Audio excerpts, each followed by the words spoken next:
The first thing to be done to understand what blood feuds are is to define the word. Obviously, the word is actually two. Blood refers to death, and then feud, well, the definition is debated, but I happen to find the definition proposed by John Michael Wallace Hadrill in his book, The Long-Haired Kings, to be almost reliable. He wrote, "We call it first the threat of hostility between kins, then the state of hostility between them, and finally, the satisfaction of their differences on a settlement on terms acceptable to both. The threat, the state, and the settlement of that hostility constitute feud, but do not necessarily mean bloodshed." My only question of this definition is the issue of settlement. I do not agree that for a conflict to be labeled as a feud, it has to be an agreeable settlement. Wallace Hadrill did bring up a good point though. Feuds do not necessarily mean bloodshed. There can be family hostility without death, but when there is death, we can attach the word blood to the word feud. Blood feuds are not isolated to a certain part of the world or even a certain time. They happened in all historical societies. In fact, they still happen now.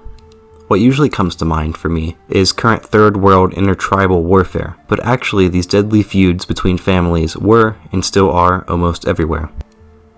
I think a great microcosm to understand blood feuds is medieval Iceland. I say this because of the fantastic contemporary literature on the subject, and because of its unique history.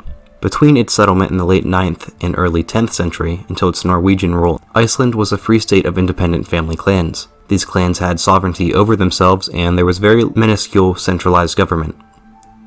And this is very important, because for feuds to actually persist into blood feuds, there has to be a lack of presence of a centralized authoritative legal enforcement.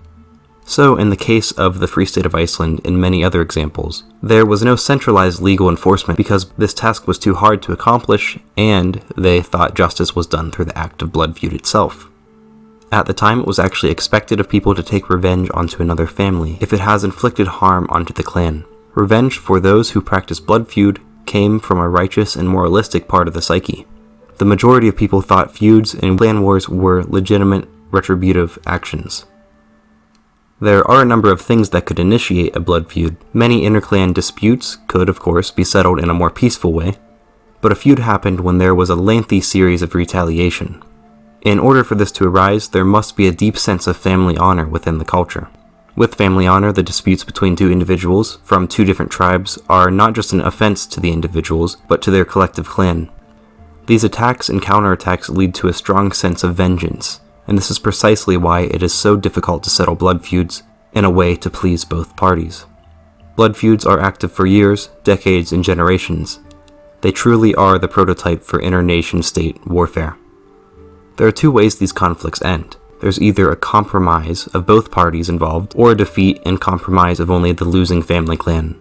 In many cultures around the world, there was something along the lines of blood money. This is a legal solution to the killing of another man. The killer or the family of the killer would pay a certain amount of money to the harmed family. This, of course, requires a dampening of the concept of family honor.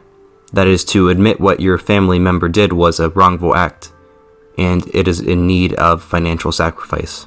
Something to point out, though, is that blood money is not usually something to use in the middle of a clan war. It is rather a tool that can be utilized to stop a retributive counterattack from the harmed family, which may lead to a blood feud. Something I am left wondering, though, is how far can we stretch the definition? Are massive wars started because of family retributive actions, blood feuds?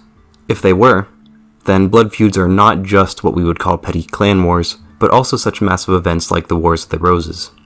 Maybe there really is a difference when it comes to the size of the events. Such a large style of warfare has completely different dynamics.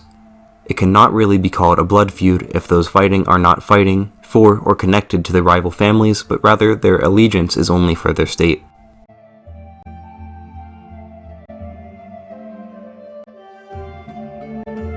Hi, thanks for watching, and if you are interested in what I had to say here, please consider watching some of my other videos that fit your interest. I make videos on history and philosophy. So if that is your type of thing, subscribe and become part of this little community I'm having so much fun building. Thanks.